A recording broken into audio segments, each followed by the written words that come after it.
USCHO.com. This is the USCHO Spotlight, a weekly podcast from U.S. College Hockey Online at USCHO.com, featuring conversations with college hockey coaches and players and journalists who cover the sport. Welcome to USCHO Spotlight for Wednesday, November 20th, 2019. I'm Ed Trefsker alongside Jim Connolly. And joining us on USCHO Spotlight, his team 5-0 out of the gates here, Ivy League schedule. That is Harvard's coach, Ted Donato. Ted, great start for your team. What do you like about the way they're playing so far? Well, there's a lot to like, obviously, when you get off to that kind of start. But we've really got timely scoring and excellent goaltending, I think, would be right at the top of the list. I'm looking at just the stats of this team right now, and a lot of guys with a lot of points, but you have 12 different guys that have potted goals at this point in the season. When you're getting goal scoring that's distributed, it's not just coming from one line, it's not coming from one or two lines. That kind of becomes a luxury for a coach. Yeah, I mean, I think that's we knew coming into the season that that we had a lot of competition, a lot of depth up front in the forward position. A lot of guys that had good freshman and sophomore years last year, and we felt like we had a real good class coming in. So we really have, I think we have 10 guys after 5 games that have a point a game, and so that balance and that depth has really helped us. We've been able to kind of roll all 4 lines and really haven't had to tax some of the top guys up front all that much, and we've had great input up and down the lineup, and it's helped us get off to a good start. I mean, we're fully aware that that we're not going to average the amount of goals that we're averaging to this point, but it's nice to enjoy it while we have it. When you look at some of the players that have scored, I look at the top 10, let's say, 7 of them underclassmen. A lot of contributions from your sophomore class, led by Casey Dornbach, that has already 12 points on the season, but a lot of freshmen that have chipped in right away. You don't even get a senior in that top 10 right now. I don't like calling teams young anymore because I know the age of the 20-year-old freshman exists, but is this a kind of an inexperienced team that's performing very well at this point?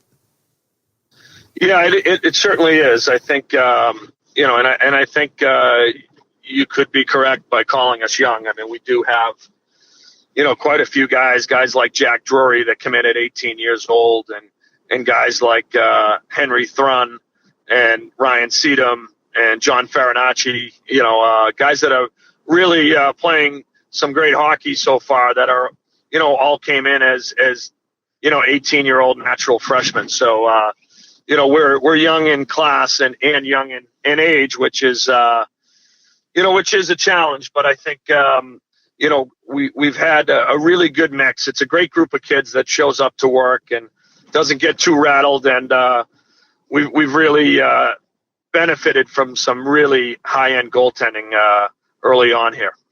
Ted, you just kind of touched upon goaltending. For people on the outside that didn't know much about your program, that was probably the biggest question. Michael Lackey transferring over to Providence as a graduate transfer.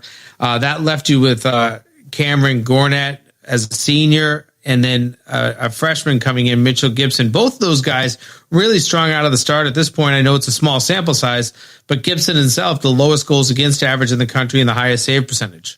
No, it really, it's been excellent. Cam Gornett played the first game against Dartmouth, played well. And then Mitch Gibson played the next 3, was outstanding. And then, in a tough environment, Cam Gornett came back and played an outstanding game versus Yale at the Yale Well. So, right now, we have our 2 goalies are number 1 and number 2 in the country in save percentage. So, so that if you're going to point to one thing, that's probably something that any team would benefit from. But those two guys have pushed each other, and we know that across our lineup there's a lot of inexperience, but we've chosen to this point not to really worry about that or think it's an excuse, but really kind of embrace it. And there'll be some bumps in the road, and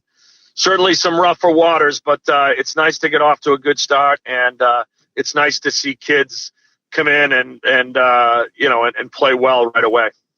We're talking with Harvard head coach Ted Donato. Before we got connected up with you tonight, Jim and I were talking about how long you've been behind the bench. And I told him, if you'd asked me, I remembered when Ted was hired, and I said, if you had me guess, I would have said maybe about 10 years. Well, now it's your 16th season back at your alma mater.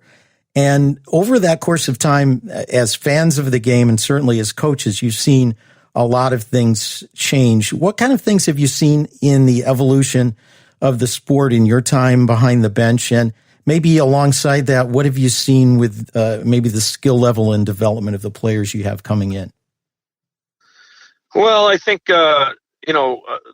the back half of that question with the level of skill and speed and size and strength that, that exists now in college hockey and really exists, in freshman and college hockey, is very impressive. And a number of kids that, that are able to have success at the National Hockey League level is incredible. I mean, I think, it's an amazing number. I think, almost 33% of the National Hockey League played in NCAA college hockey. And that is incredible. You see guys like Adam Fox and Cale Makar and John Marino, and, right across the board, you see guys, going from college into the National Hockey League and having success. And I think that, that speaks to the level of competition in college hockey right now. And so to me, that is really impressive. And, as far as the change, I think for me, when I first got back, the whole evolution of junior hockey and the older age of college hockey was something that, quite frankly, caught me off guard a little bit, and I didn't really have a full understanding or appreciation for. But, in some ways, you could make the case that some of these kids get, all the benefits of, the big game schedule in junior hockey, just like they would get, in major junior, but they keep their college eligibility and then get to play, longer against, older, more physically developed and skilled players. And I think the proof is in the number of kids that are going on to have success in the NHL. So in that regard, I think, it's been impressive to see how many kids are having success. But in the grand scheme of things, I look at it and, college is still a tremendously important and fun time, for these young guys, and they have an opportunity to represent their school, to get a great education, and to make so many great friends and networks of people to have a better life. And that's that part certainly hasn't changed. More with Harvard head coach Ted Donato in a moment. This is the USCHO Spotlight, a weekly podcast from US College Hockey Online. We continue now on USCHO Spotlight with Harvard head coach Ted Donato. As an Ivy League school, you have a little bit shorter schedule, 29 NCAA games instead of 34. And within the last couple of weeks, your counterpart at Cornell, Mike Schaefer, spoke up and was in favor of expanding the Ivy schedule to the full 34-game complement. Is that something that you'd be in favor of doing? Yes, I would be in favor. I agree with him. I think, to me, I guess my concern a little bit is, the number of games I think would be great, and I think, maybe extending the start of the season a little bit just so that the schedule isn't as tight, once we are playing. But, I think Mike was also really talking about us having, a 2-week lag as to when we can, play games versus the rest of the country. And sometimes, that means we're playing catch up and it makes it tough, especially to play non-Ivies right away, that are maybe on their, 7th or 8th game and have really figured it out. And while you could look at it and say, wow, 7 or 8 games is not that much. Well, when you consider that that's, can be, 20% of your schedule or 25% in the Ivies, then you realize that is there's a lot that does get figured out. There's a lot of things that, that you learn about your team, in those first, 6, 7 games, 8 games. So, it's I think he makes a good point. I certainly agree with him. And, I think, Shafe is, has a lot more experience than me. And I think that, it's something that I would be in favor of. Right now, you have to schedule 5 non-league games because 2 of them are taken up with the Bean Pot. Would that be helpful in the postseason for you, or just in general to be able to get some more non-league games? Well, I think it would. And, for us, in the old ECAC, we had so many great rivals. When you talk about Harvard having a chance to play against Vermont or UNH, or you look at so many teams, BCBU, Northeastern, UMass Lowell would be a great one, and so we don't have the opportunity to have our fans and our players get exposed to some schools that are very close to us and would be great takes for the local fans. So yes, I think that would be helpful. I think that despite what some might see as a disadvantage, I think a lot of these Ivy League schools have done pretty well. I think both Harvard and Cornell have had a lot of success in the league, in the ECAC. They've been able to make it to national tournaments, the NCAA, and certainly the Final Four of our league as well. So I think that the parity all across college hockey is amazing. And when you see teams like Minnesota State or Union a few years ago, Quinnipiac's been great. There's really a wide variety of teams that can have success, and I think that's very healthy for college hockey. Coming up this summer, it's another rule year, every other year changing and updating rules. There's going to be a push from some of the other leagues to get 3-on-3 overtime across the board. And right now, ECAC and Hockey East are the 2 leagues that have not adopted it. Do you see that as something that may come up, and is it something you'd be in favor of? So I'm probably the voice on the outside as far as my league goes, but because I do like the 4-on-4 or the 3-on-3, I do like the excitement of, of having those kind of numbers on the ice. I honestly believe that the issue, one, I think a lot of coaches, and I certainly see their point, feel that the overtime is very exciting as 5-on-5, and that the games, when they become more important, get decided 5-on-5. And so, I can definitely see that point. I guess for me, the real challenge is I haven't, been able to see anybody that comes up with, a point system that, could kind of make both sides happy. And so, maybe that you play 3-on-3 and it has some value, but, it's not going to decide whether, you make the NCAA tournament or not, because, you lost the game in 3-on-3, when you battled, very hard for, 60 minutes or 65 minutes, 5-on-5. I think that's that's where I think, there is some, disagreement. And to me, I think that if that could get solved where somebody, comes up with a point system that, the NCAA can, recognize that, we still can bring that excitement and that, that energy to the building, to have those kind of, playing scenarios, but, not have it impact teams so strongly that they feel that it's not a true indication of, whether they're deserving or not to make the NCAA tournament. We are joined by head coach Ted Donato on this week's USCHO Spotlight. And Ted, I look back at the last 5 years. 4 of those 5, your team has made the NCAA tournament. You made a Frozen Four appearance in 2017.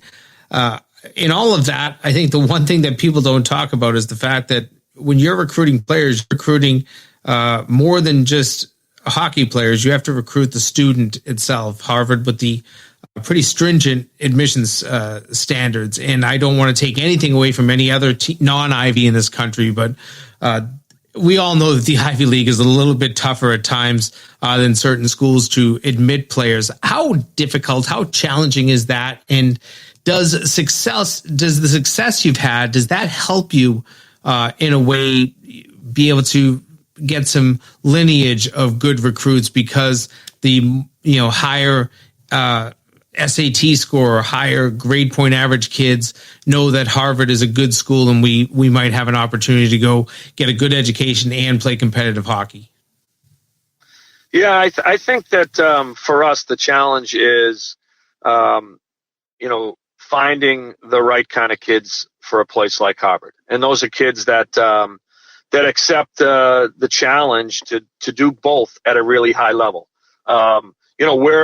We're proud of the fact that Harvard is, a tremendous academic school. We're proud of the fact that it's very difficult and challenging to get in.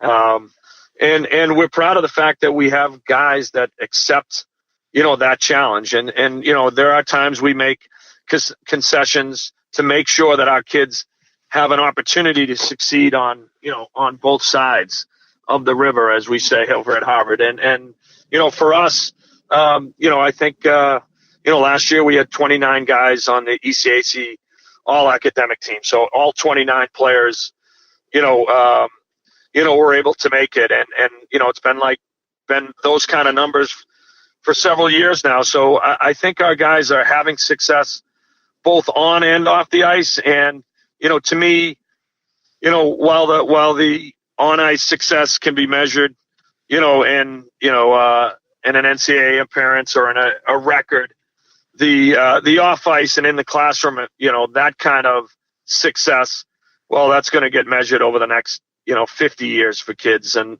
that's something that, I think our guys are really proud of. And I think as a group, we take great pride in the fact that, we get a great chance to do both at a really high level, represent Harvard, both academically in the classroom, but, also have a chance to play really competitive, high-level Division I ice hockey. Ted, before I let you go, obviously we mentioned at the top a 5-0 team thus far. This weekend, just a single game. You'll head to RPI. What do you know about the Engineers this year, and what are some of the challenges you're going to face this weekend? Well, I'm just now getting my hands around some of the video, but watched them play on TV early this year against UMass, and they look like a dangerous team, a team that's playing with a lot of energy. They've got special teams. They've got Owen Savory in net, who's an excellent goaltender. This is a team where I think Dave Smith is really starting to put his imprint on or footprint on kind of the type of team that he wants to have. And, they've always been very tough for us at the Houston Fieldhouse. So this will be a good challenge for us. And, with us only playing the one game, I like to look at it as, as 2 points we really need to have when everybody else is, has 4 points on the table. So it's a good challenge for us. Well, it will be an ECAC matchup between Harvard and RPI this Friday night. Ted Donato, great start to the season. Hope the success continues. Hopefully we can catch up with you again down the road. But thanks so much for your time tonight. Well, thank you very much, Ed and Jim. I think you guys do a great job for college hockey, and it's a pleasure to have an opportunity to come on with you guys, and look forward to listening to you guys for the rest of the year.